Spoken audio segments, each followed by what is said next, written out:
Captain Peter Cutsey Duchambe, the cold weather corrections. We saw in part one, when we were executing the ILS to runway 09, that we didn't intercept the glide slope until we passed the final approach fix, which is Tavgo. So we're looking at the chart here. This is our current position.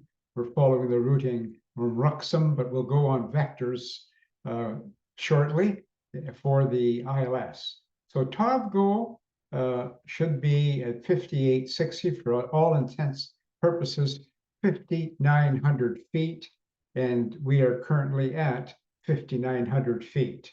We are ISA at the field. That is temperature-wise, for this airport at 2,575 feet above sea level, we're looking at an ISA of very close to 10 degrees. So we've set the ISA to 10 degrees. The altimeter setting is correct at 1,013.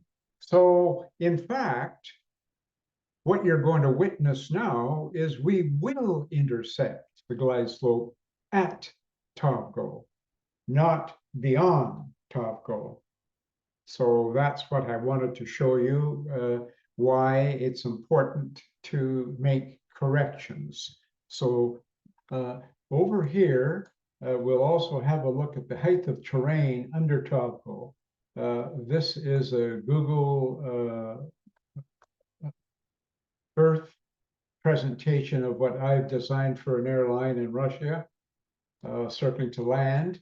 But in any case, the point that I'm making is Tavgo is here. And if you notice the arrow on the chart, so the red arrow right now is indicating Tavgo. And what it is telling us is that the height of the terrain under the airplane at Tavgo is 2,719 feet. So let's remember that when we go by.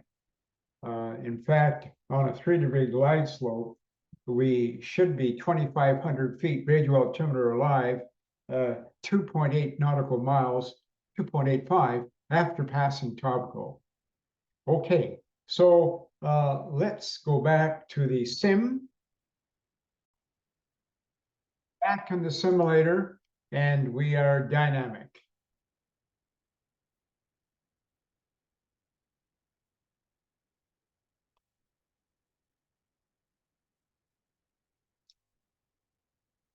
And we're on radar vectors for the ILS approach.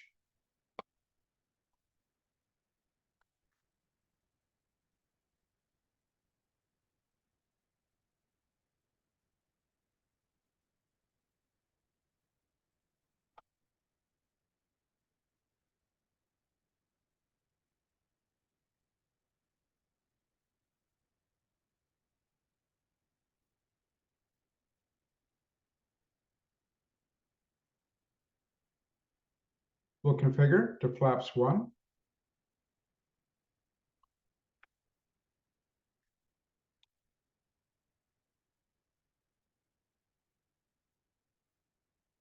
Set flaps 1 speed.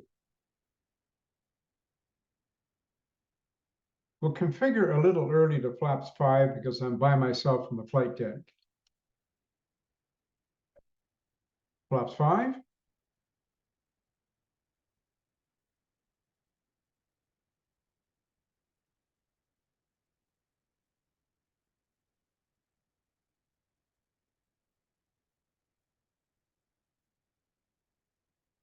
And flaps 5 speed. Set. Radio altimeter is alive. Now, we wouldn't be this low on vectors. We wouldn't accept it because there's the terrain below us on the VSD.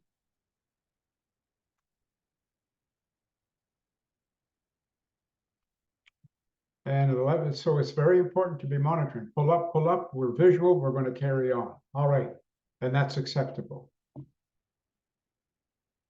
We have a message to set our MCP to a lower altitude.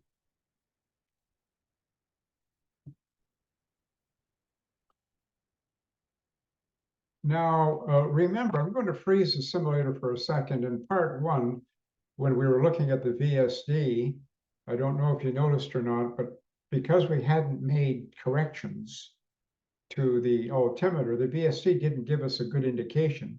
The runway surface was actually below ground level. That will happen also if you don't have the right altimeter setting. So there are two occasions for the VSD to give you an improper reading.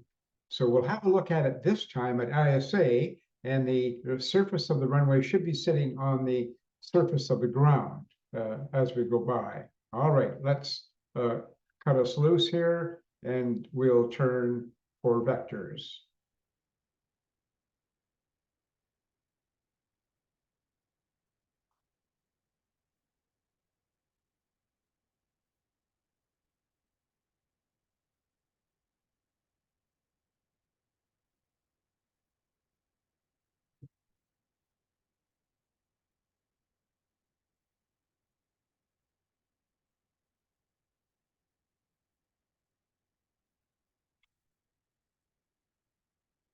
The descent or heading cell, the descent procedure and approach procedures have been completed.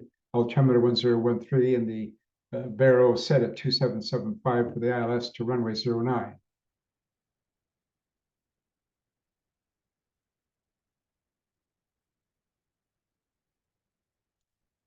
The weather is Kavak at the field because I want you to see the mountainous terrain as we're doing this. This reading is incorrect. It's a simulator glitch. It should be 1013 in green because the transition altitude is much higher at 8460, and the transition level is at 10,000.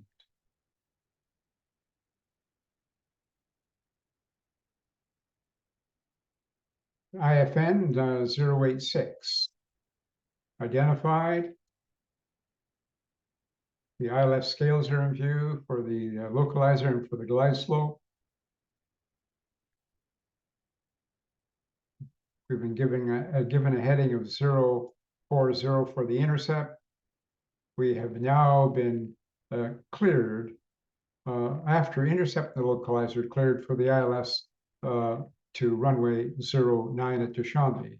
Warlock, armed, glide sloped arm. You notice the angle of attack is approximately the 3 o'clock position. That's where it should be most of the time. I've done several videos already in my briefing package on my website talking about angle of attack.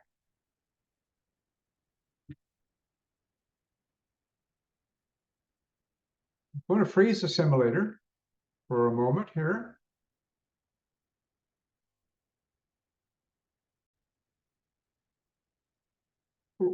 Our simulator is unfrozen, and we're moving, and you can see our position on the map. So in my training center, we have all these tools to teach pilots, refresh pilots without being in an actual training center. I do this online with people all around the world. Warlock, single channel. Let's go back to the simulator.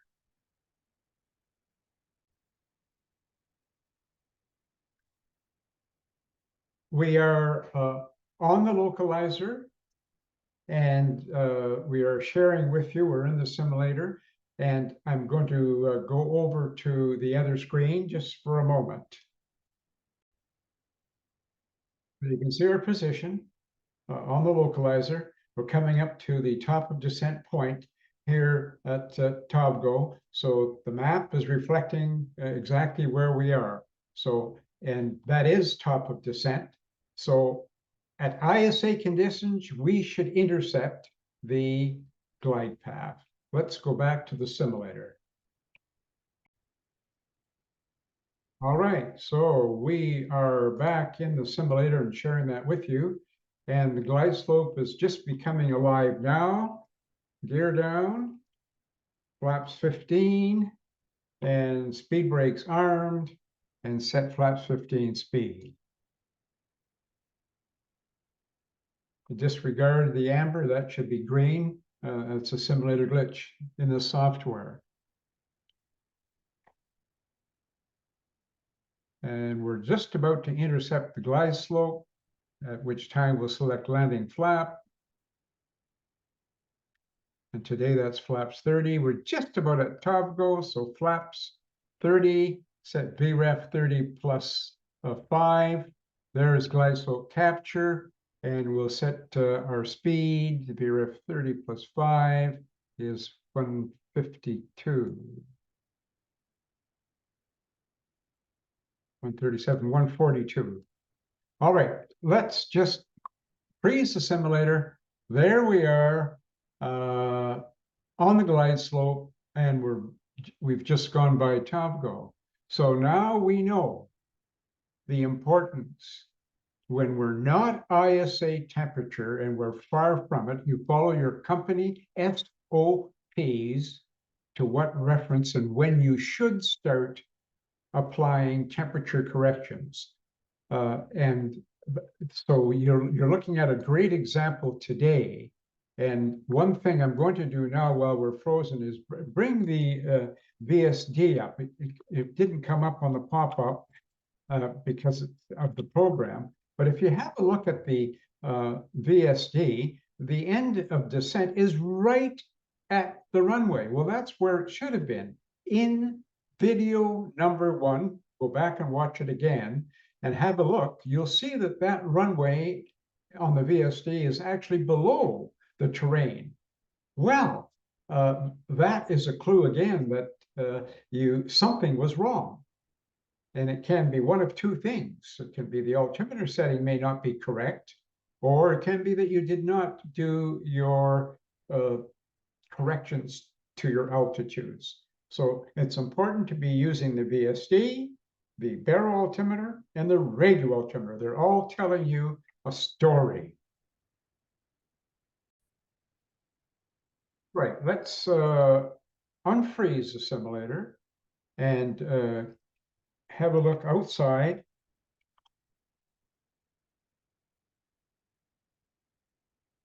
And the radio altimeter, when it comes alive, we'll have a look, we'll freeze the simulator so that we can have a look at Google Earth.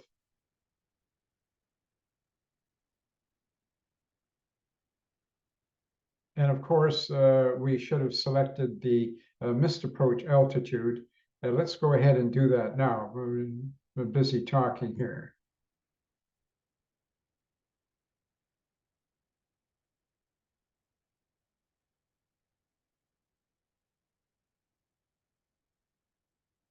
All right, so that is flight level 100, missed approach set.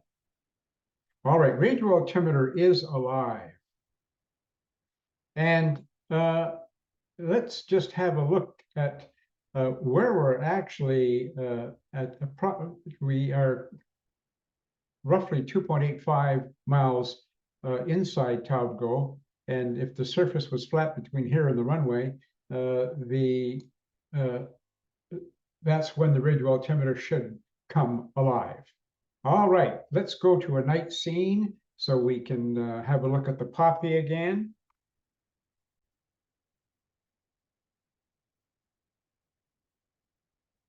So we're back on the flight deck, and we are moving.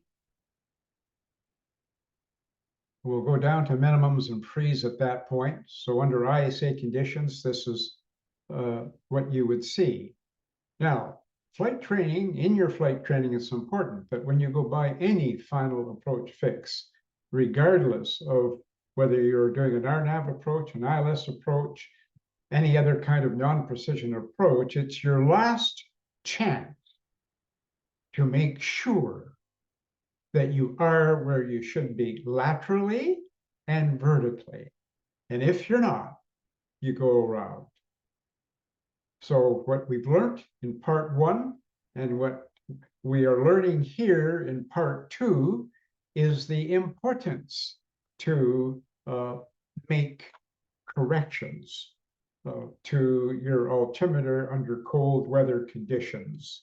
In part 1, we were working with the temperature of minus 35 Celsius at Dushanbe. And now we're working with ISA for Dushanbe, and that's plus 10 Celsius. So you follow your company SOPs on what you should do, but I hope this video helped you. I'll stop this recording, go down to minimum, and we'll talk again.